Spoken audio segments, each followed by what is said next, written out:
કેમ છો? મજામાં? રવિવારની બોલતી ટૂંકી વાર્તામાં આપનું સ્વાગત છે. એક ઘટના અનેક સવાલ. આ છે આજની રવિવારની બોલતી ટૂંકી વાર્તા. આ વાર્તા શરૂ થાય છે 2007માં અને એક સત્ય ઘટના પર આધારિત વાત છે. અમેરિકાની રાજધાની વોશિંગ્ટનમાં એક શુક્રવારે સવારે 8 વાગ્યાની આસપાસ એક ટ્રેન વોશિંગ્ટનના મેટ્રો સ્ટેશન પર ઊભી રહે છે. આ ટ્રેનમાંથી એક સાધારણ યુવાન કે જેણે સાધારણ ટી શર્ટ અને જીન્સ પહેર્યા છે તે ટ્રેનમાંથી ઉતરે છે. ઉતરીને તે સીધો જ સ્ટેશન ઉપર જે કચરા પેટી હોય કચરા પેટીની બાજુમાં જઈને ઊભો રહે છે. ત્યાં જઈને તે પોતાની બેગમાં રાખેલું એક ખોખું કાઢે છે. ખોખાને ખોલી અને પોતાના પગ પાસે મૂકે છે. પગ પાસે મૂકીને તે તેમાં થોડાક પરચુરણ નાખે છે અને પછી પોતાની બેગમાંથી એક વાયોલિન નીકાળે છે. આ વાયોલિન કાઢીને તે પછી ધીરે ધીરે વાયોલિન વગાડે છે અને ખૂબ સરસ મજાની ધૂનો વગાડે છે.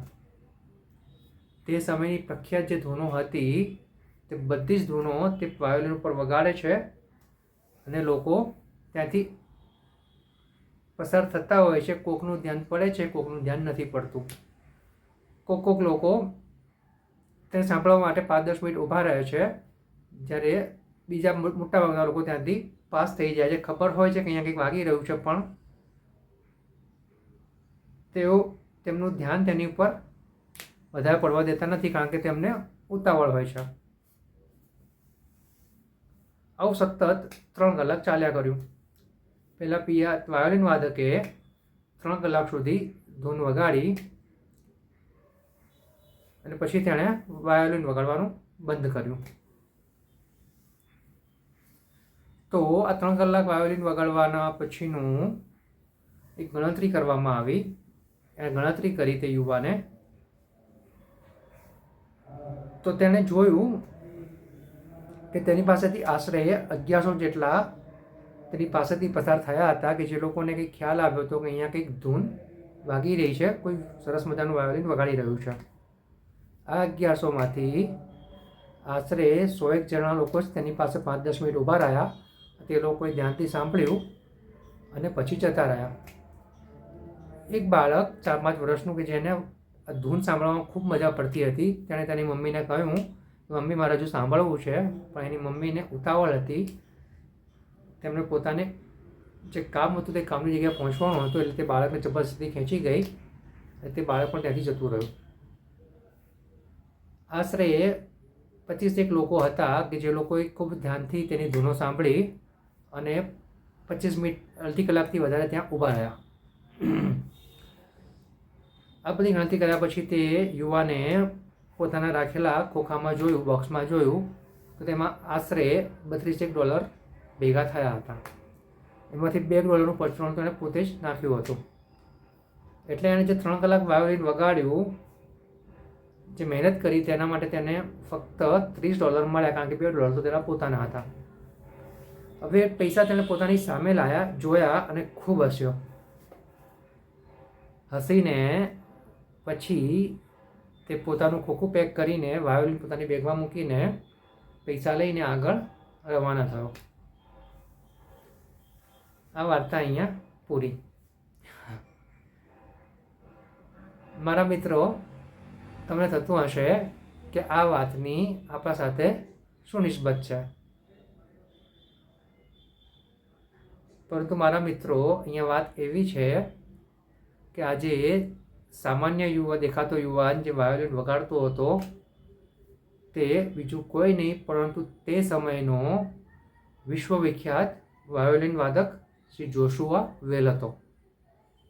આ એ જ જોશુઆ વેલ હતો કે જેની વોશિંગ્ટનના એક થિયેટરમાં શો હતો અને આ શોની બધી જ ટિકિટો $100 કરતાં વધારેમાં વેચાઈ હતી અને તેનો શો ટોટલ હાઉસફુલ હતો. છે ને મારા મિત્રો, આશ્ચર્ય પમાડે અને આઘાત લગાડે તેવી આ ઘટના છે ને. આ જે વાત છે, એક ઘટના અનેક સવાલ, તે આપણને ઘણું બધું શીખવી જાય છે. આમાંથી આપણને, આ એક જ ઘટનામાંથી આપણને ઘણા બધા સવાલો ઊભા થાય છે અને આમાંથી આપણે ઘણું બધું શીખી શકીએ છીએ. સૌથી પહેલો સવાલ તો આપણને એવો થાય કે શું આપણે એટલા બધા વ્યસ્ત છીએ, એટલા બધા તણાવગ્રસ્ત છીએ કે આપણે આપણી આસપાસનું રહેલું જે સૌંદર્ય છે તેને પણ નિહાળી શકતા નથી? શું આપણે એટલા બધા બેસી છીએ? બીજો સવાલ એવો થાય કે દરેક ઘટનાને માણવા માટે, દરેક વસ્તુને માણવા માટે એક ચોક્કસ સમય અને સ્થળ હોવું જરૂરી છે, આવું આપણે વિચારીએ છીએ, બરોબર ને? એટલે આપણે આ વાર્તામાં જોયું કે લોકોની પ્રાથમિકતા એ હતી કે ઝડપથી પોતાના કામ ઉપર જવું અને ત્યાં પહોંચીને પોતાનું કામ કરવું. એટલે જે કોઈને પણ વાયોલિન સાંભળવામાં રસ હતો તે લોકો પણ પોતાની પ્રાથમિકતા એવું સમજ્યા હતા કે ના, મારે પહેલાં કામ પર પહોંચવાનું છે, આ બધું તો પછી. આ વાયોલિન જે વગાડે છે તેનું પછી પણ સાંભળી શકીશ, અત્યારે મારી પ્રાથમિકતા મારે કામ ઉપર પહોંચવાની છે. અને વાત થઈ સ્થળની, કે આવા સામાન્ય દેખાતો માણસ રેલવે સ્ટેશનના, મેટ્રો સ્ટેશનના પ્લેટફોર્મ ઉપર વગાડીને વાયોલિન વગાડે છે એટલે ચોક્કસ જ તે હજુ સ્ટ્રગલ કરી રહ્યો છે, તેનામાં એટલી નિપુણતા નથી કે તે વાયોલિન સરસ મજાનું વગાડી શકે. જો કે વાત અહીંયા એવી હતી કે આ યુવાન જે વાયોલિન લાવ્યો હતો ને, તે વાયોલિનની કિંમત જ આશરે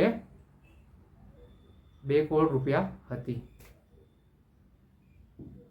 અને તેણે આવા વાયોલિન ઉપર વિશ્વની પ્રખ્યાત 6 ધૂનો વગાડી હતી, પણ કોઈએ એટલું ધ્યાન તેના વાયોલિન વિદ્યા ઉપર આપ્યું નહીં.